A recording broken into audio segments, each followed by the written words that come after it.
Anaïs se fait des films. Se fait quoi? Anaïs se fait des films. Qui se fait des films? Anaïs se fait des films. Salut tout le monde et bienvenue dans Anaïs se fait des films, un podcast fabriqué toutes les semaines par deux femmes qui travaillent beaucoup. Ça fait un petit moment déjà que les femmes travaillent et s'épanouissent autrement que dans la sphère domestique, même si on le sait, encore aujourd'hui, poursuivre un rêve professionnel quand on est une femme n'est pas sans tiraillement, culpabilité ou reproche. Et encore moins quand il faut cumuler les responsabilités du boulot avec cette fameuse charge mentale. Des femmes d'ambition, définies et passionnées par leur carrière, il y en a plein. Pourtant, au cinéma, on en voit encore assez peu, et c'est une des raisons pour lesquelles j'ai beaucoup aimé Couture, le nouveau film d'Alice Winocourt actuellement en salle, sur 4 femmes qui travaillent pendant la Fashion Week parisienne. Et comme j'ai pu en discuter avec la réalisatrice elle-même, dans cet épisode, vous entendrez mon entretien avec Alice Winocourt. Vous trouverez aussi mes recommandations des meilleurs films sur les femmes qui travaillent, et enfin mes critiques de quelques autres films actuellement en salle.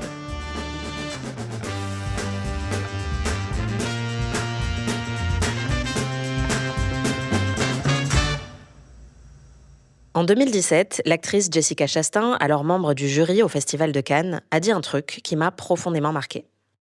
This is the first time I've watched 20 films in 10 days, and I love movies. And the one thing I really took away from this experience is how the world views women from the female characters that I saw represented. And it was quite disturbing to me, to be honest. Elle a dit « C'était la première fois que je regardais 20 films en 10 jours et j'adore les films. Et ce que je retiens vraiment de cette expérience, c'est la manière dont le monde voit les femmes, à partir des personnages féminins représentés à l'écran. Honnêtement, j'ai trouvé ça assez perturbant. » Depuis, je repense tout le temps à cette déclaration. Que font les femmes qu'on voit dans les films? Par quoi sont-elles définies? Assez souvent, on va déplorer le fait que des films ne passent pas le fameux test de Bechdel, c'est-à-dire qu'ils doivent contenir au moins 2 femmes, qui ont un nom, qui discutent ensemble et qui parlent d'autre chose qu'un homme. Mais en fait, c'est bien pire que ça. Même quand les femmes ne parlent pas d'hommes, dans beaucoup de films, même des films que j'adore, elles sont quand même souvent définies en premier lieu par le rôle qu'elles jouent dans la sphère intime. Comme si la seule chose qui les animait, c'était leur couple, leur famille, plus rarement leurs amitiés, ce qui est déjà un petit peu plus subversif, mais rarement leur travail. Personnellement, je pense que j'ai passé une grande majorité de ma vie à ne pas du tout me préoccuper ni de ma vie amoureuse, ni de ma vie familiale.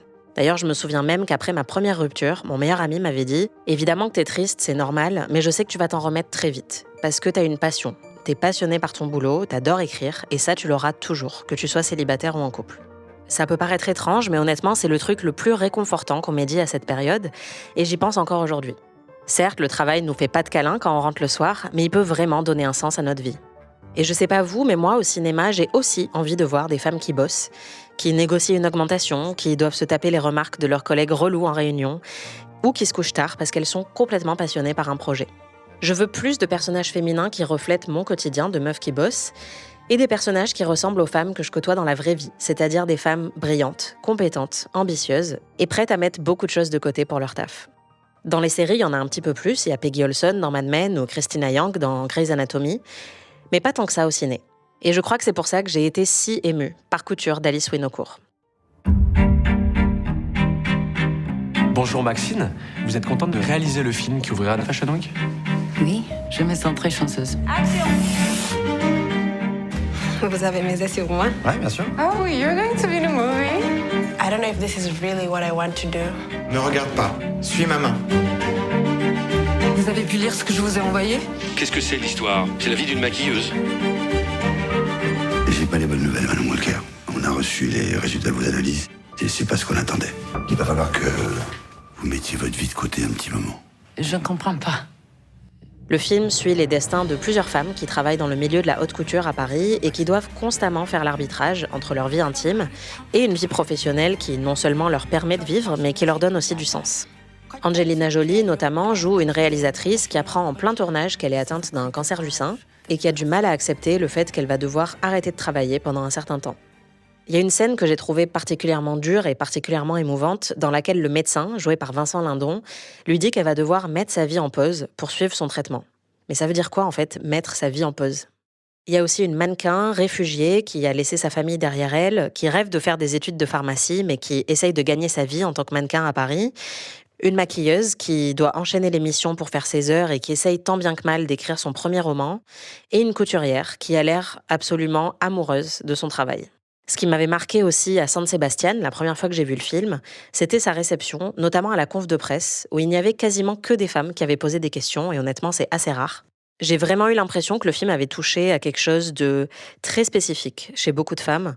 Il a aussi fait l'ouverture du Festival des Arcs en décembre, et à cette occasion, j'ai pu m'entretenir avec Alice Winocourt.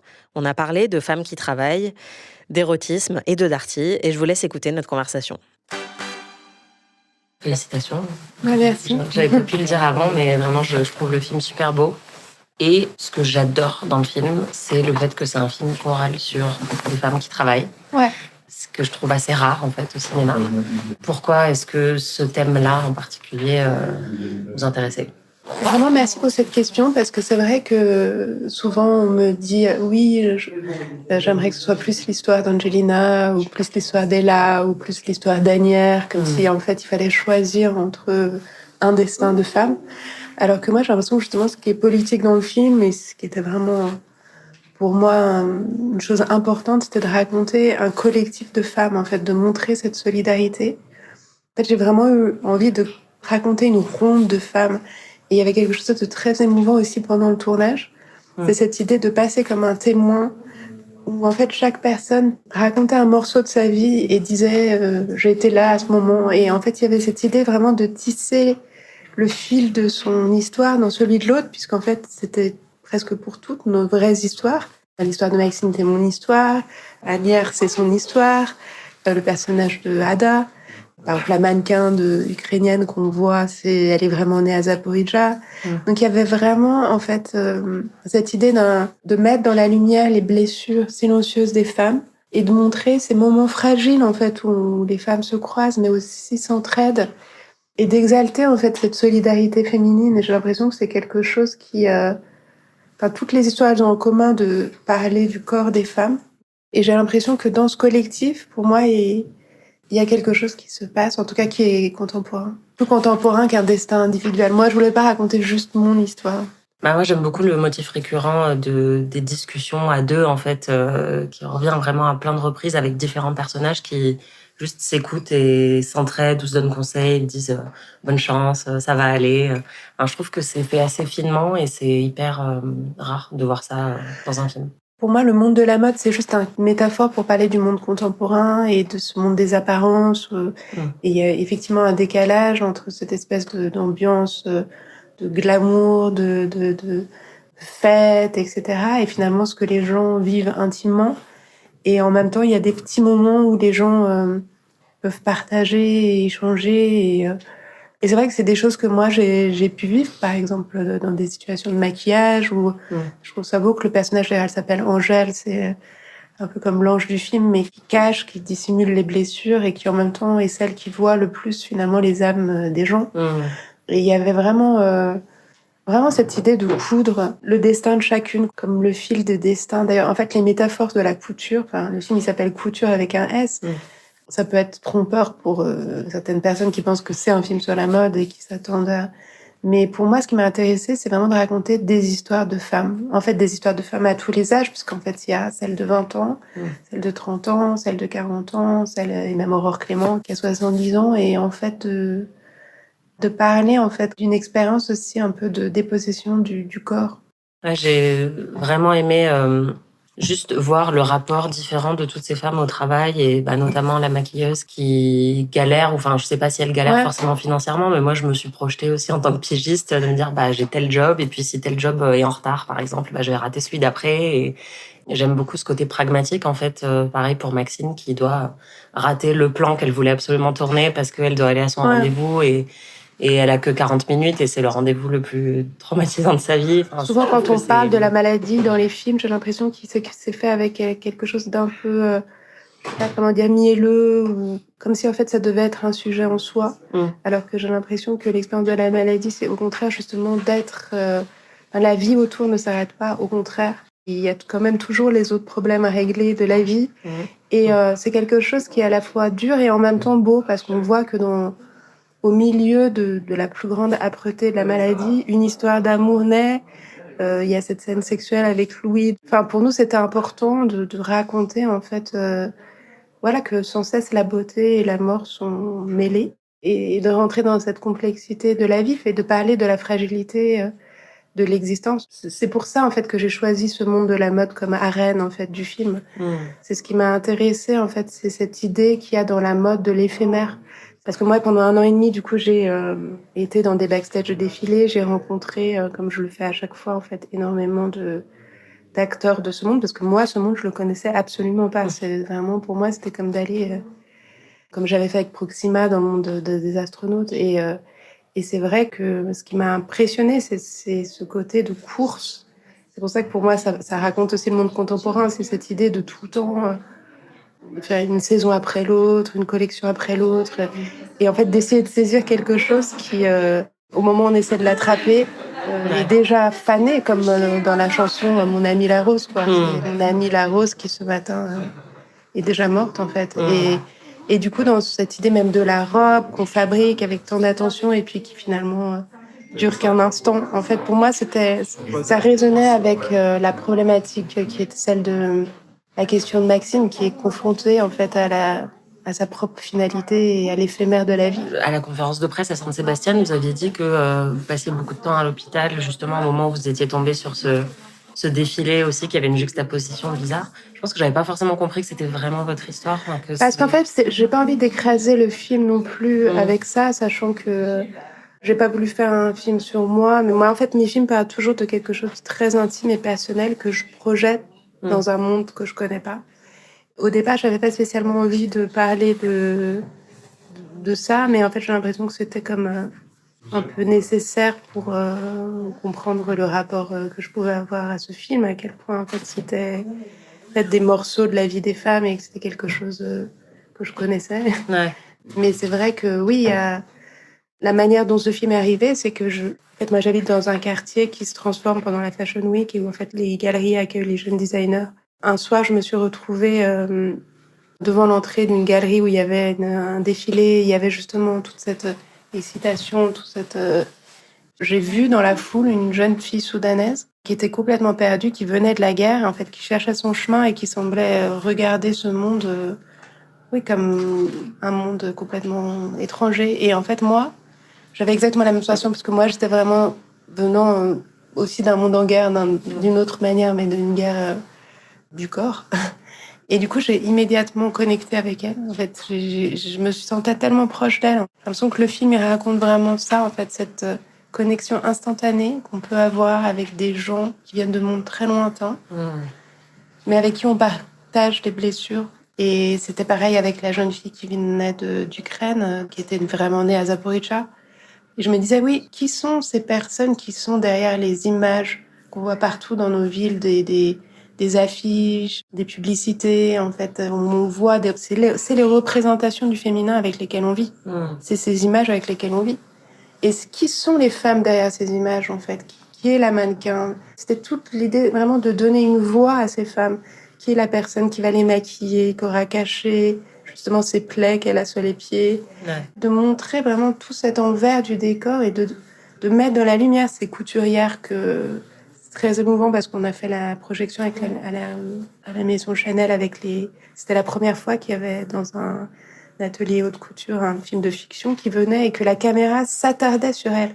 Parce que normalement, quand ce monde de la mode est regardé, c'est toujours du point de vue du pouvoir, c'est-à-dire du point de vue du directeur artistique et le plus souvent d'un point de vue masculin. Et c'est effectivement, on voit vite fait les gens, les femmes derrière, mais d'ailleurs qu'on appelle les petites mains de manière assez, je trouve, condescendante.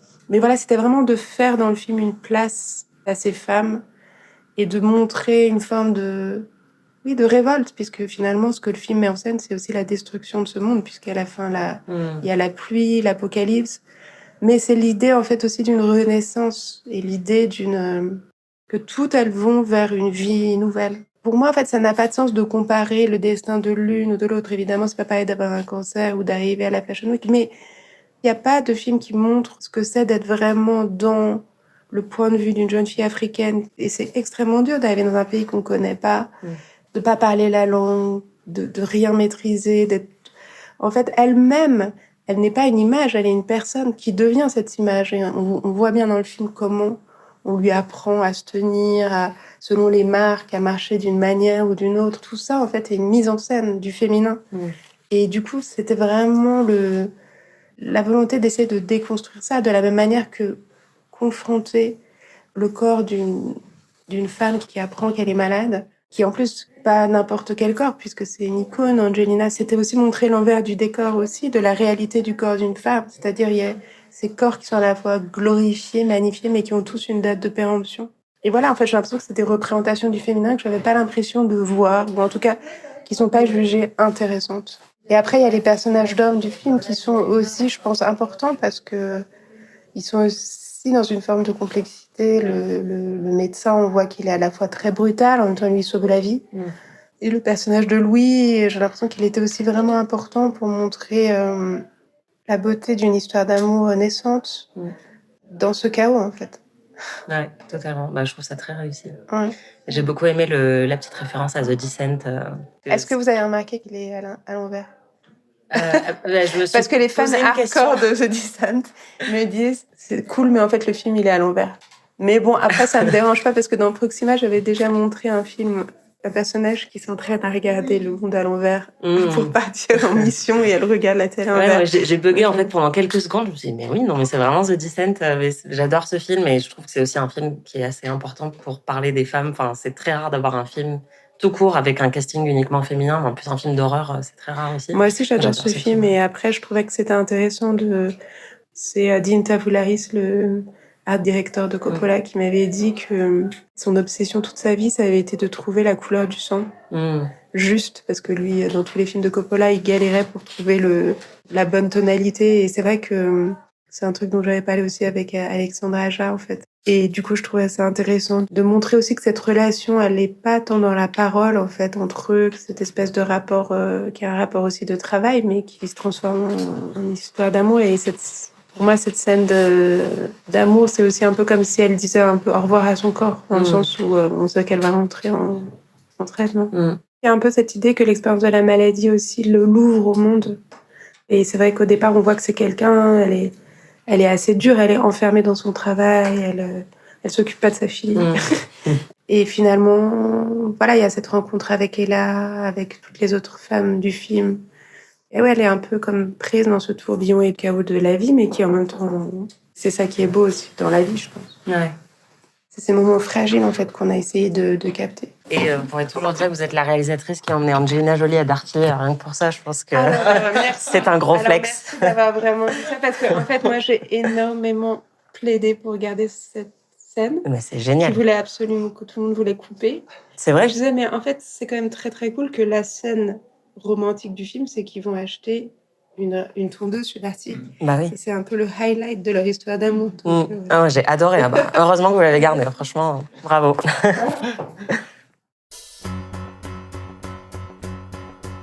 Heureusement, il y a quand même quelques très bons films qui montrent des femmes passionnées par leur travail. D'ailleurs, je me rends compte que beaucoup font partie de mes préférés, sans doute pour cette raison. Et comme je sais que vous aimez bien les recommandations dans ce podcast, j'ai voulu vous dresser une petite liste de mes préférés.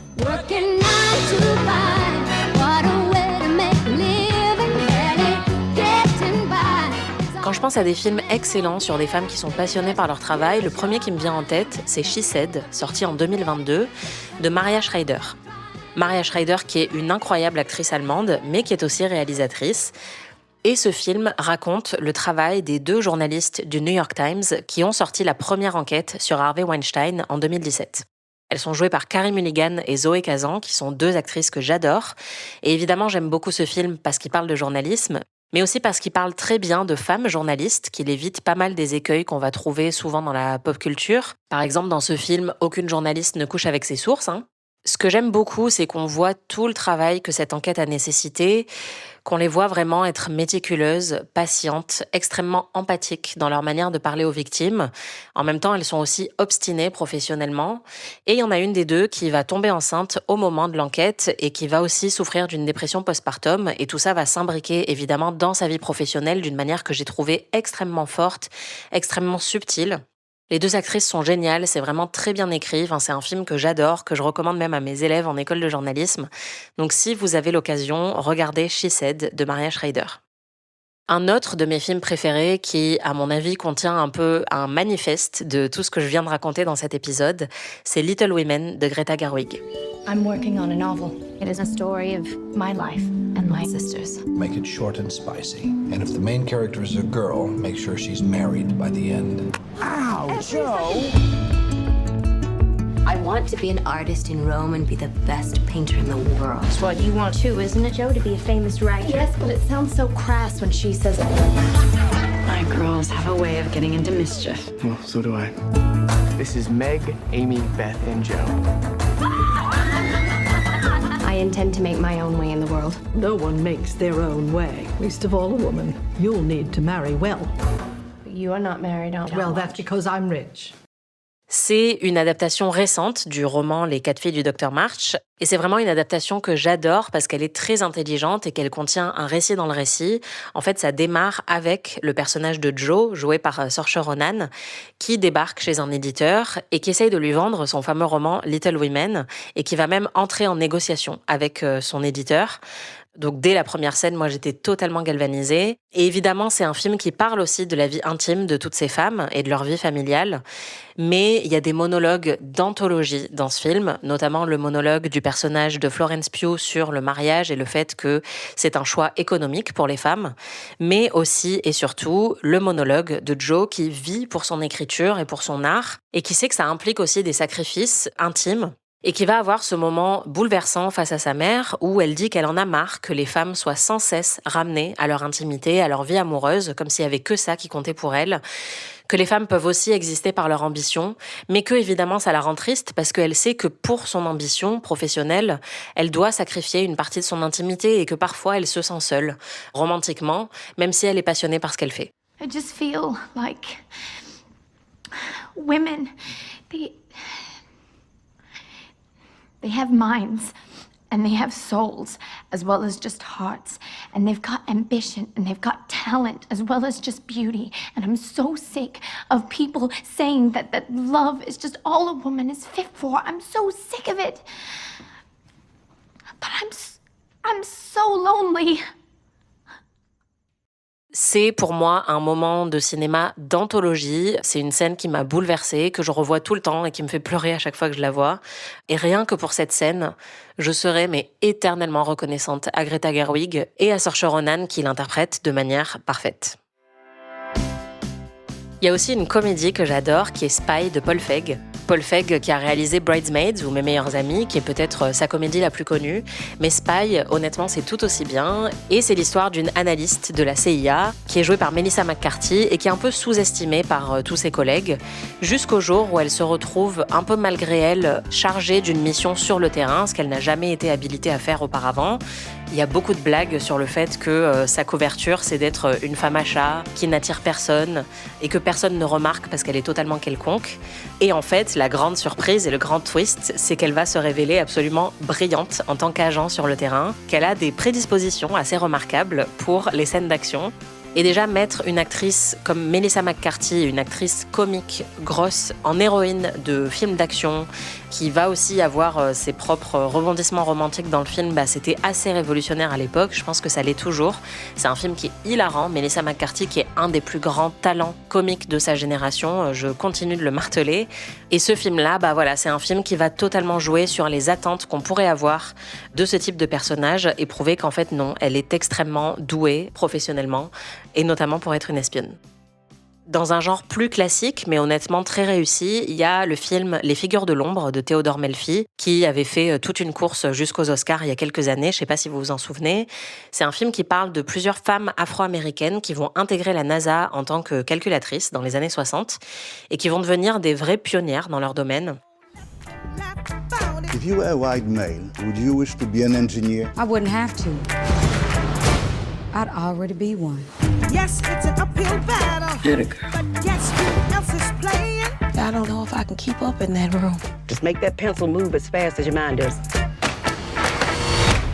You've been gone for 300 hours. Felt like it to me too. C'est un film qui est vraiment jouissif parce qu'on voit ces femmes juste être brillantes dans leur travail, être sous-estimées et montrer à quel point elles sont essentielles pour la NASA. Bon, il faut juste supporter la phrase ridicule du personnage de Kevin Costner qui, à un moment, dit « À la NASA, on pisse tous de la même couleur », puisque évidemment, ces femmes-là vont être pionnières non seulement parce qu'elles sont des femmes, mais aussi parce qu'elles sont noires. Et donc, c'est un film qui a la tournure d'un biopic plutôt classique, d'un film hollywoodien très inspirant, avec plein de passages obligés. Mais honnêtement, j'avais trouvé que ça fonctionnait extrêmement bien et j'aimerais bien en voir plus des films comme ça. Sun's up. Un autre de mes films préférés, c'est La Revanche d'une blonde, film de 2001 avec Reese Witherspoon. Alors je triche un peu parce que dans une grande partie du film, elle est étudiante, elle travaille pas encore, mais c'est une femme blonde, superficielle, qui est elle aussi sous-estimée par tout le monde et qui, après avoir été larguée par son petit ami avec qui elle pensait finir sa vie, elle décide de passer le concours pour entrer à Harvard, puisque c'est aussi là qu'il fait ses études, en espérant le reconquérir. Elle réussit à entrer à Harvard contre toute attente et en fait elle va se prendre vraiment de passion pour ses études. J'en ai déjà parlé des milliards de fois je pense, mais il y a ce studying montage qui reprend en fait les codes du training montage où on voit des personnages qui s'entraînent pour la baston ou pour être très bons sportifs, sauf que là on la voit juste aller à la bibliothèque, surligner des trucs dans ses notes et réviser très tard le soir pour devenir la meilleure élève possible. Elle va se rendre compte qu'elle adore le droit et qu'elle a envie de devenir une avocate brillante. Et elle va y parvenir. Et vraiment, j'adore ce film parce que, encore une fois, il renverse beaucoup de clichés qu'on peut avoir sur les femmes et notamment les femmes superficielles et les blondes. Et moi, c'est un film qui, personnellement, m'a donné envie de faire des grandes études, tellement je trouvais le personnage de Elle Woods stylé. Donc merci à elle. Dans les meilleurs films de femmes qui travaillent, je suis obligée d'en citer un autre d'Alice Winocourt, la réalisatrice de Couture. Et ce film, c'est Proxima. 5, 4, 3, 2, 1. T'éteins pas la lumière. Aïe, aïe, Captain. Tu savais que ta maman allait partir un jour? Ça te fait très peur, un peu peur? Un peu peur. C'est demain soir que tu pars. Maman, tu me manques. Je vous en ai peut-être déjà parlé, c'est un film qui parle d'une astronaute qui est jouée par Eva Green et qui doit partir pour une mission très très longue dans l'espace et qui va donc laisser sa fille derrière elle, mais voilà, qui le fait parce que elle est passionnée par son travail. C'est un film qui est tellement original, je me souviendrai toujours de la première fois où je l'ai vu et j'étais totalement scotchée par le fait que j'avais jamais vu un récit pareil. Comme Couture, comme tous les autres films d'Alice Winocourt, c'est un film qui est très fin, qui est très introspectif et qui montre une autre facette de la féminité qu'on n'a vraiment pas l'habitude de voir à l'écran. Dans le côté un petit peu plus fun, je dirais que c'est pas forcément une profession très répandue, mais il y a le film Molly's Game de Aaron Sorkin que j'adore. C'est peut-être un peu un plaisir coupable parce que je sais que beaucoup de gens maintenant se moquent de la patte Aaron Sorkin. Moi, personnellement, j'ai toujours été très cliente. Et là, c'est un film dans lequel la fameuse Jessica Chastain joue une femme qui décide de lancer un réseau illégal de poker pour mieux gagner sa vie et qui va être un petit peu dévorée par son ambition et aussi par les risques qu'elle prend pour ce travail. Bon voilà, là on parle de fraude et de crime, donc on n'est plus vraiment dans la sphère professionnelle à 100%, mais c'est un film où cette femme est vraiment définie avant tout par son ambition, par le fait qu'elle a les dents qui rayent le parquet, par le fait qu'elle est extrêmement intelligente et sous-estimée par les hommes qui l'entourent, et qui va utiliser parfois sa féminité pour atteindre ses fins professionnelles. Donc voilà, moi j'adore toujours les films qui montrent des femmes à la fois malines et ambitieuses, et Molly's Game en fait totalement partie. Un autre film beaucoup plus vieux qui fait partie de mes films préférés, c'est His Girl Friday de Howard Hawks. En français, ça s'appelle La Dame du Vendredi. Et c'est un film avec Rosalind Russell et Cary Grant. C'est une comédie de remariage, en fait, puisqu'on y voit un couple séparé. Elle est journaliste, lui, je crois qu'il est rédacteur en chef. Elle a un nouveau mec avec qui elle a décidé de refaire sa vie, mais lui, il veut pas lâcher l'affaire et il essaye de la reconquérir. Tout ça en l'envoyant sur le terrain, récolter une interview avec un homme qui a été condamné à mort. Et ce que j'aime beaucoup, c'est que c'est un film qui appartient au genre de la screwball comédie et aussi la comédie de remariage. Donc c'est des répliques qui vont très très vite, c'est hyper marrant. Les deux acteurs ont une alchimie incroyable. Alors évidemment, c'est aussi un film de son époque, c'est-à-dire que Cary Grant incarne quand même un ex-mari très très lourd, qui ne veut pas lâcher l'affaire et qui continue d'essayer de reconquérir sa femme alors qu'elle n'arrête pas de lui dire non. Mais c'est un film qui a beaucoup de charme et surtout, c'est aussi un film sur le journalisme avec une femme journaliste qui est passionnée par son travail et très déterminée. Dans cette catégorie, je suis aussi obligée de vous recommander tous les films de Justine Triet, qui est une cinéaste que j'adore, mais plus particulièrement le film Sibylle. Je pense que c'est mon préféré de tous ces films. Bonjour, je m'appelle Sibylle. J'ai quitté la plupart de mes patients, là. Je me sens dans une très très bonne énergie. J'ai surtout envie d'écrire, en fait, je suis obsédée par ça. Je crois que j'ai besoin que vous m'aidiez. J'ai arraché la place que j'ai sur ce tournage. Je peux pas risquer de tout perdre, c'est impossible. Je suis enceinte de 2 mois, je peux pas le garder. J'ai tellement peur, je peux pas lui dire. C'est un comédien. Il est connu, je veux pas vous dire son nom. Tu liquides toutes tes passions pour écrire, mais tu prends cette fille. On a tous un faible pour certains d'entre eux, non? Arrête d'écrire sur elle. J'écris pas sur elle. Cette fille m'obsède. Et alors là, on a un trio de meufs qui sont principalement définies par leur travail et aussi par les crises intimes qui vont interférer avec leur travail. Le personnage principal, c'est une psy qui est jouée par Virginie Efira, mais elle va aussi être de plus en plus fascinée par une actrice jouée par Adèle Exarchopoulos et entrer en conflit avec la réalisatrice du film sur lequel elle travaille, qui est jouée par la fameuse Sandra Hüller, dont je vous ai déjà parlé quelques fois. Ces 3 personnages-là sont incroyables, ces 3 actrices sont incroyables. Et même si, encore une fois, c'est un film qui voit ces personnages féminins traverser des crises intimes et des crises romantiques, moi, ce que j'en retiens, c'est vraiment la manière dont elles essayent de gérer leur quotidien professionnel, tout en ayant aussi toutes ces choses plus personnelles à gérer. Honnêtement, c'est beaucoup plus proche de ce que moi, j'ai connu dans ma vie et de ce que toutes les femmes que je connais ont vécu dans leur vie, que des femmes qui seraient juste 100% définies par leurs histoires romantiques et qui peuvent passer leur journée à réfléchir à leur amour comme si elles n'avaient pas un taf qu'elles devaient aussi faire pour gagner leur vie. Et globalement, la passion et l'ambition professionnelle et la manière dont ça peut parfois interférer avec la vie de couple, c'est un truc qu'on retrouve partout dans le cinéma de Justine Triet et c'est pour ça que je l'admire énormément, entre autres, évidemment. Il y a aussi un film qui me paraît incontournable dans cette catégorie, c'est À plein temps de Éric Gravel. C'est un film qui est sorti en 2021 avec Laure Calamy, qui pour le coup essaye juste de survivre entre sa charge mentale et ses obligations professionnelles. Elle habite loin de Paris et elle va être très impactée par des grèves et donc en fait on la voit galérer juste pour arriver au travail à l'heure, sachant qu'elle a aussi postulé pour un autre job, mais que pour passer les entretiens, ça va nécessiter encore plus de casse-tête logistique et de sacrifices. C'est un film qui est très anxiogène, mais qui est très très très réussi, et où là, on a vraiment un personnage qui est un personnage de mère aussi, mais qui est vraiment défini par son envie de s'en sortir professionnellement. Et donc j'avais adoré À plein temps de Éric Gravel, et je vous le recommande vivement.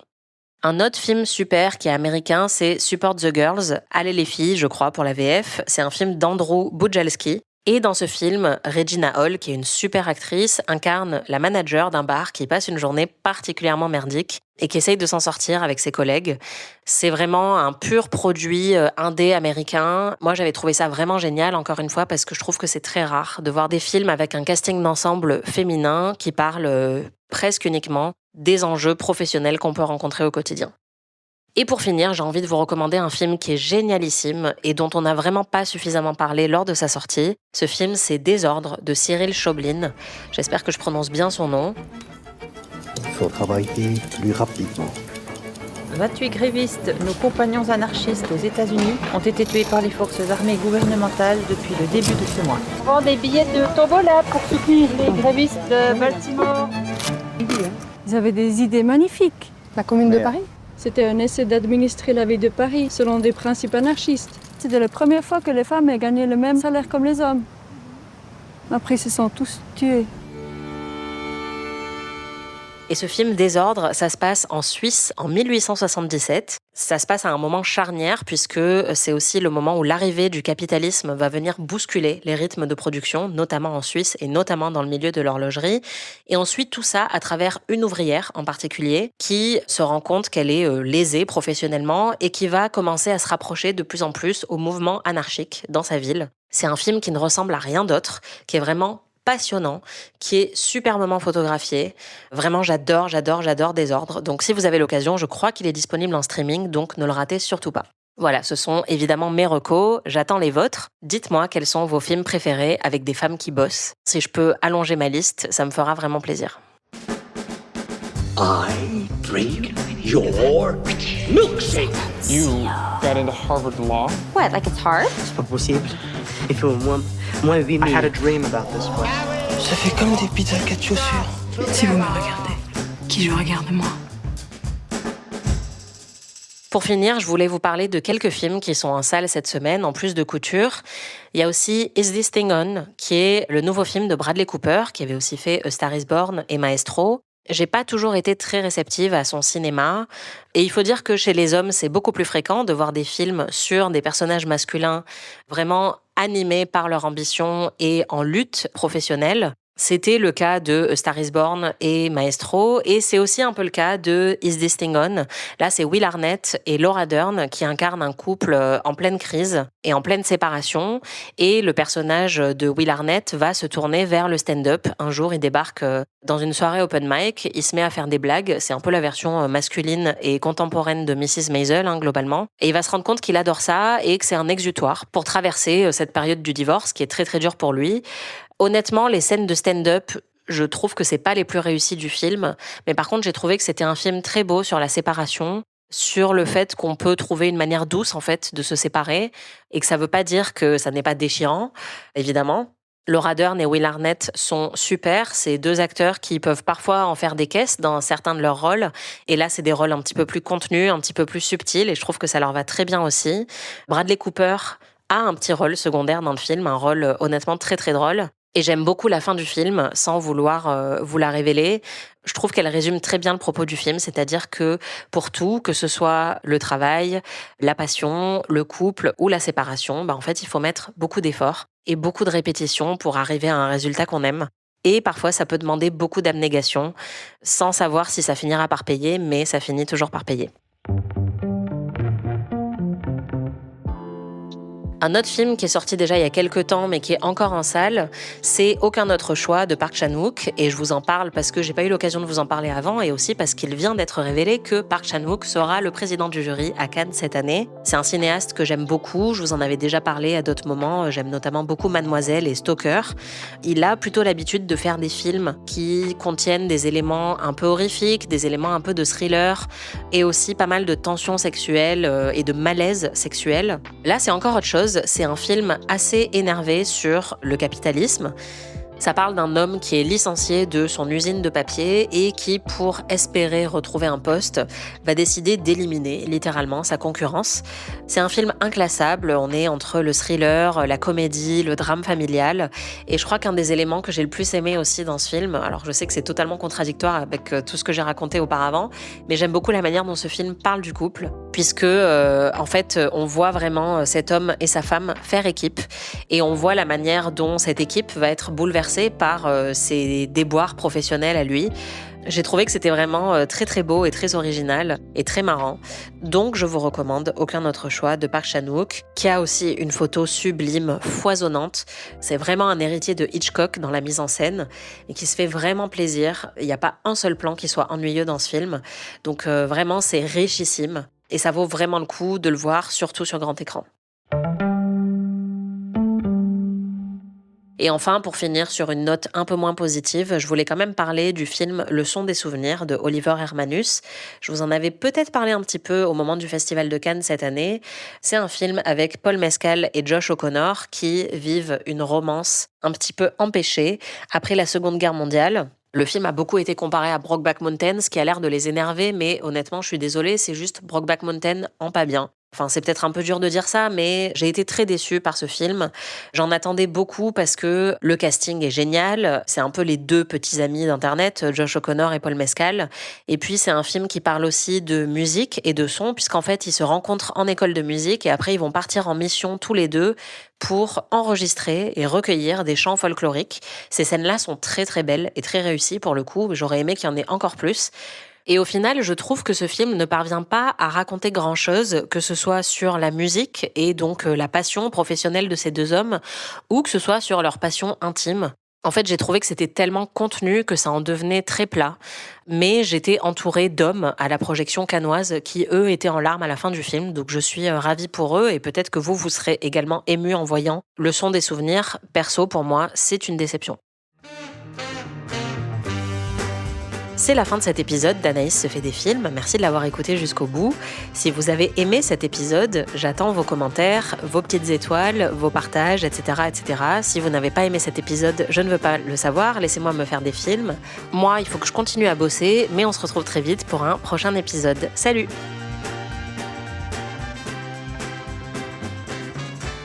Anaïs se fait des films est un podcast d'Anaïs Bordage, c'est moi, produit par Slate Podcast. Production éditoriale, montage et réalisation Aurélie Rodriguez.